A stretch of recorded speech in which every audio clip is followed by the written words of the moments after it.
Hi Dylan, it's good to see you today. Hey, thanks. I just wanted to start off by asking you what you would like to talk about and how you want this session to look. Well, I came to see you today because I've recently been diagnosed with brain cancer, of a very bad prognosis, Okay. and I've been struggling a lot with depression, feeling pretty low, and I've just come to try to work through some of that. Yeah. Well, first of all, I want to say I can't imagine what that must be like. That's really, really hard.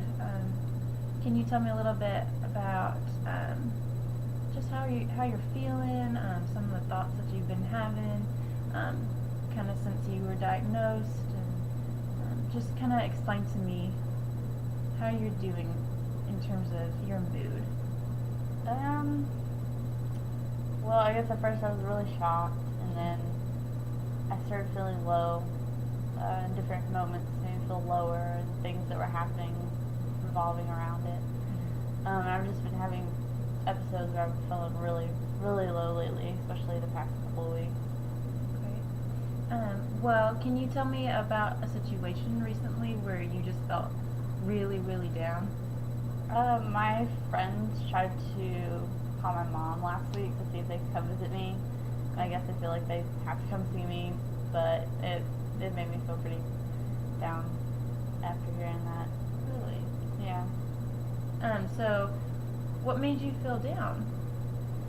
I mean, I'm a friend that got cancer, so they feel like they have to come see me probably now. And I don't really want them to come because it's going to be different and weird and awkward and make me feel really uncomfortable. Really? Okay. Well, Dylan, what I'd like to do with you today is something called cognitive behavioral therapy.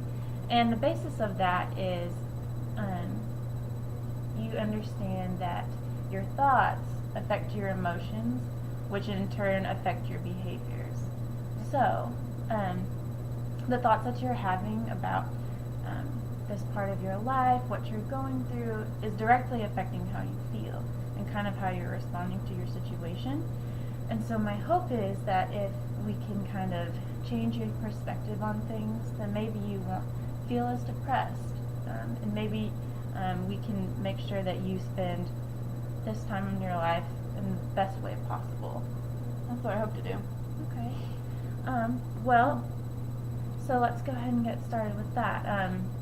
Can you kind of give me some evidence for the fact that your friends, kind of don't want to actually hang out with you, don't actually want to visit, and then kind of evidence against that idea that they actually do want to spend time with you and do really care about you and want to be supportive? Yeah, I should try. Okay. I guess, well, evidence for why they don't really want to come see me would be, I mean, I have cancer, I'm kind of pitiful, not really much to hang out with anymore, and I, I'm, I am looking at a much shorter lifespan, and that's kind of a depressing mood in general.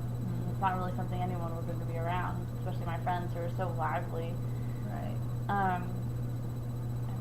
I guess why they would want to come see me.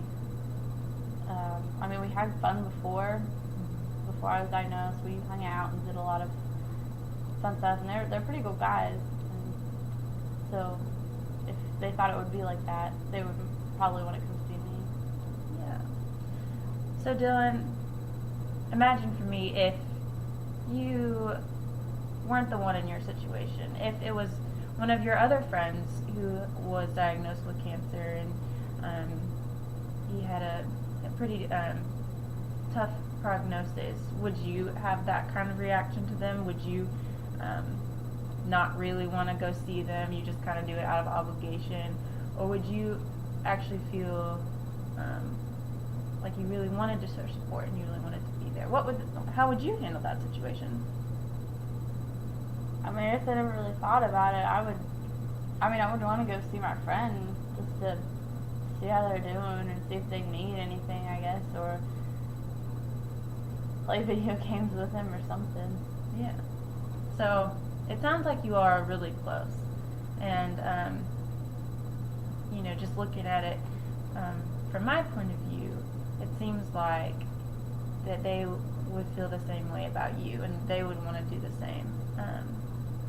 And so maybe, do you think that? Well, let's think about some possible things that you could do. For example, do you think that you might be able to just call up one of your friends and ask maybe just one of them to come visit you?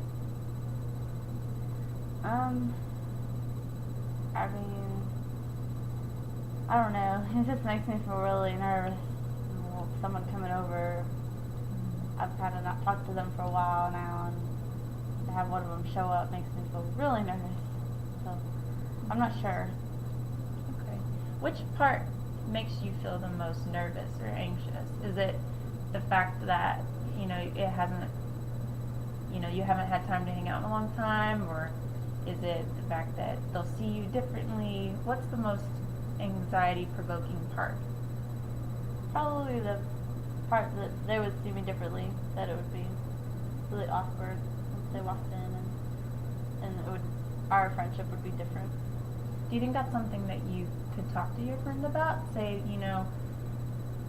I know things are different and it's harder for me now, and I just want to be open about, this, what's happening to me, and but I don't want our friendship to change. Do you think you could have a conversation like that? I could try. It would be really weird if they showed up after not talking to them for a while and we just talked about that immediately. Yeah. That would be kind of awkward. Okay. All right. Well, what do you think would happen if you just, for example, took the time to message them on Facebook, one of your friends? I could do something like that. Seems like it'd be a little easy or a little bit less awkward, sending a message out to kind of touch base rather than just immediate confrontation after a long time of no talking, really. Yeah, absolutely. I think that would be something a little bit more manageable, since you said it's kind of would be shocking at this point to just go straight into seeing a friend. So you might want to consider doing something like that, or or if you wanted to, you could always just call one of your friends, and because that also kind of has that barrier, and it's not as confrontational. So, do you think that as homework you could take the time to Facebook message one of your friends at least once this week?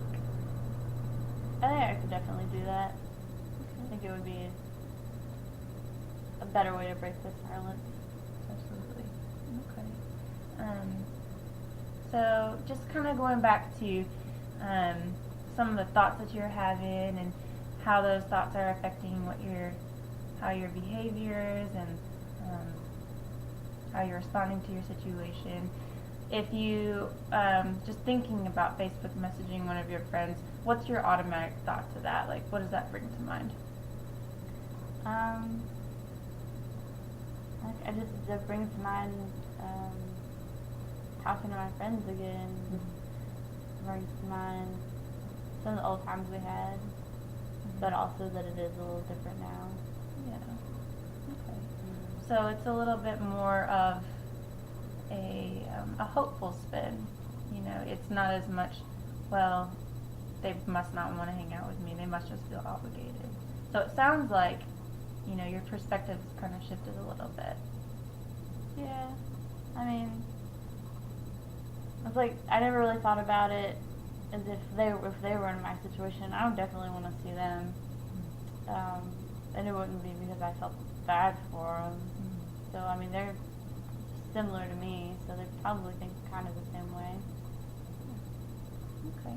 Well, like I said, just to review, I'd like, if you could, at least once this week, take the time to either call or Facebook message one of your friends and see how that goes, and kind of write down how that process was for you. Maybe write down like what the hardest part was and what the best part was, and then we can come back in our next session and talk about that and just kind of see what you need to do next so that this can be the best situation possible. I think that'd be good. I think it's a better way of approaching it than what I had in mind originally. I could do that, definitely. Well, I look forward to seeing you next session, Dylan. Thank you. Thank you.